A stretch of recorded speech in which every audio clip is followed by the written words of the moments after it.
Hello student, हम 9th class का आपका जो हिस्ट्री का सेकंड चैप्टर उसके नेक्स्ट पार्ट के विषय में बात करते हैं, जिसमें कहा गया है कि जो अक्टूबर क्रांति है उसके बाद क्या कुछ बदलाव आए रूस के अंदर।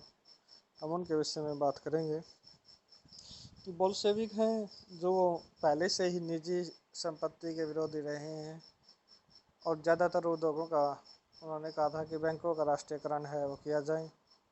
1917 में राष्ट्रीयकरण हो चुका है और बैंकों का स्वामित्व और प्रबंधन सरकार के नियंत्रण में आ चुका है निजी लोगों से। जमीन को अब सामाजिक संपत्ति घोषित कर दिया गया है। किसानों को सामंतों की ज़मीन पर कब्जा करने की जो क्या छूट मिल चुकी है कि उनकी ज़मीन को अब वो हड़प सकते हैं।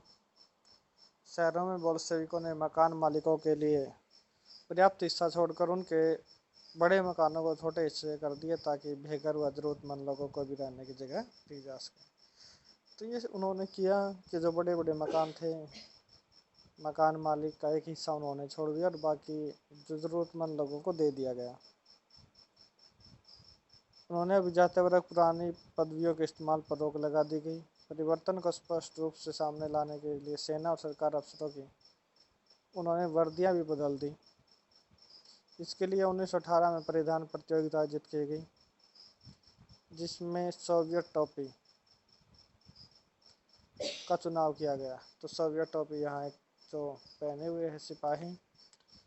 बोल्शेविक पार्टी का नाम बदल दिया गया अब, क्योंकि पहले ही सुझाव रखा गया था कि कम्युनिस्ट पार्टी रखा जाए, उसको कम्युनिस्ट पार्टी उसका नाम रखा गया है। नवंबर 1917 में बोल्शेविकों ने सभा के लिए चुनाव कराए। इन चुनावों में उन्हें बहुमत हासिल हुआ, तो कम्युनिस्ट पार्टी को जो बहुमत मिला। 1918 में असेंबली में बोल्शेविकों के प्रस्ताव को खारिज कर दिया गया। लेनिन ने असेंबली बर्खास्ती कर दी।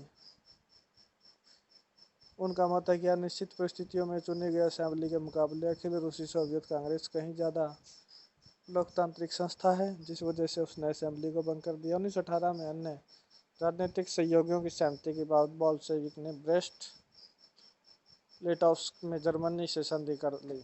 आने वाले सालों में बोल्शेविक पार्टी अखिल रूसी सोवियत कांग्रेस के लिए होने वाले चुनाव में हिस्सा लेने वाली सिर्फ एकमात्र पार्टी रह गई। कोई और पार्टियां नहीं बची रूस के अंदर। अखिल रूसी सोवियत कांग्रेस को अब देश की संसद का दर्जा दे दिया गया। रूस एक दलीय राजनीतिक व्यवस्था वाला देश बन गया। तो आप समझ सकते हो, एक ही पार्टी हमेशा ही सत्ता में रहेगी। वो ट्रेड यूनियनों पर पार्टी का नियंत्रण रहता था।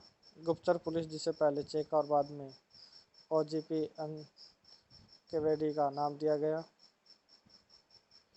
बोल्शेविकों की आलोचना करने वालों को सजा दी गई, दंड दिया गया और बहुत सारे लेखक और कलाकार भी पार्टी की तरफ आकर्षित हुए।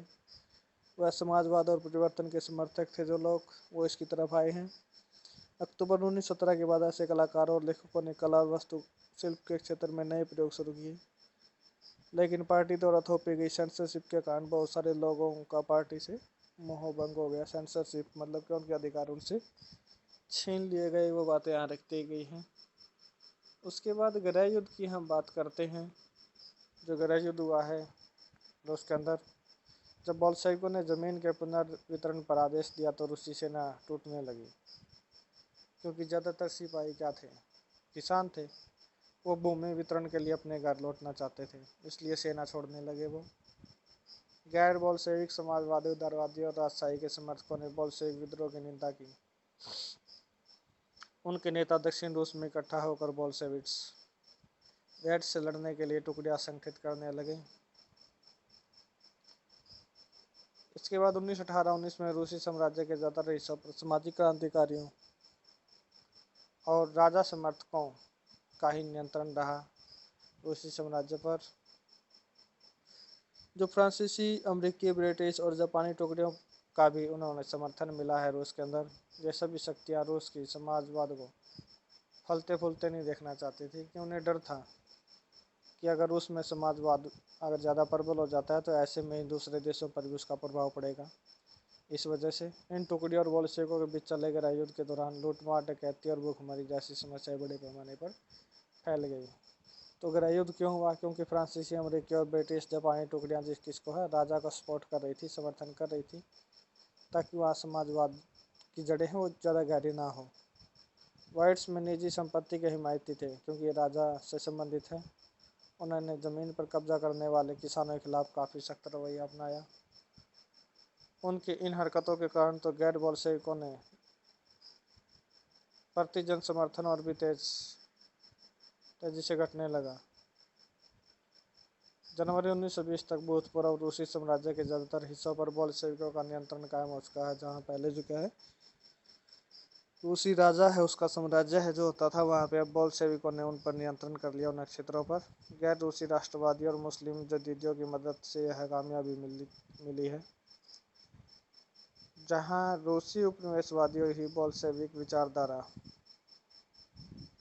के अनुयायी बन गए थे, वहाँ मदद काम नहीं आ सकी। मध्य एशिया स्थित खीवा में बोल्शेविक उपनिवेश ने समाजवाद की रक्षा में पर नए स्थानीय राष्ट्रवादियों का बड़े पैमाने पर कत्लेआम किया। और ऐसे हालात में वो सारे लोगों को यह समझ नहीं आ रहा था कि बोल्शेविक सरकार चाहती क्या है, कि जो राष्ट्रवादी लोगों को भी वो मार रहे हैं। तो आंशिक रूप से इस समस्या से निपटने के लिए ज़्यादातर गैर रूसी राष्ट्रीयताओं को सोवियत संघ दिसंबर 1922 में रूसी साम्राज्य में से बोल्शेविकों द्वारा स्थापित किया गया। यहाँ फिर आगे कहता है कि राज्य के अंतर्गत राजनीतिक सहायता दे दी गई। उन्हें जो राजनीतिक सहायता प्राप्त होती है। और बोल्शेविकों ने स्थानीय सरकारों पर कई अलोकप्रिय और सख्त नीति अपनाई, जैसे घुमंतुवाद की रोकथाम की कड़ी कोशिशें, जैसे एक स्थान से दूसरे स्थान पर जाते रहते थे उसे रोकना। इसलिए भी राष्ट्रीयताओं के विश्वास जीतने में प्रयास आंशिक रूप से वो यहाँ सफल हो पाए हैं। इसमें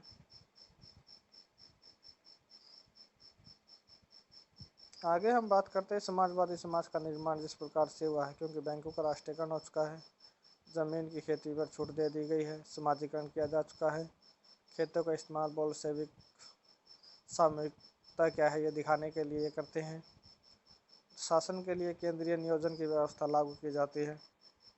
अफसर इस बात का हिसाब लगाते हैं कि अर्थव्यवस्था किस तरह काम कर सकती है। इस आधार पर 5 साल के लिए लक्ष्य है, 5 साल 5 वर्षीय योजनाएं बनाई जाती हैं।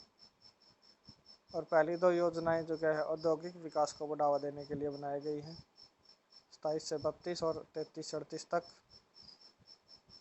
जिसकी वजह से सरकार ने कीमतें स्थिर कर दी। केंद्रीय नियोजन के आर्थिक विकास को काफ़ी गति मिली इसकी वजह से, और औद्योगिक उत्पादन बढ़ता है और उसमें कारखानों का निर्माण होता है। इस तरह जो क्या है कृषि प्रधान देश है, धीरे धीरे जो क्या है औद्योगिक प्रधान देश बन जाता है, या औद्योगिक शहर है धीरे धीरे अस्तित्व में आने लग जाते हैं।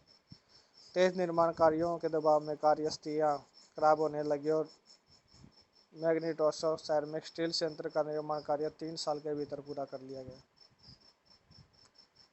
इस दौरान मजदूरों को बड़ी सख्त ज़िंदगी गुजारनी पड़ी क्योंकि उन्हें ज़्यादा मेहनत करनी पड़ी। नतीजा हुआ कि पहले ही साल 550 बार काम रोका गया, मजदूरों ने हड़ताल की है।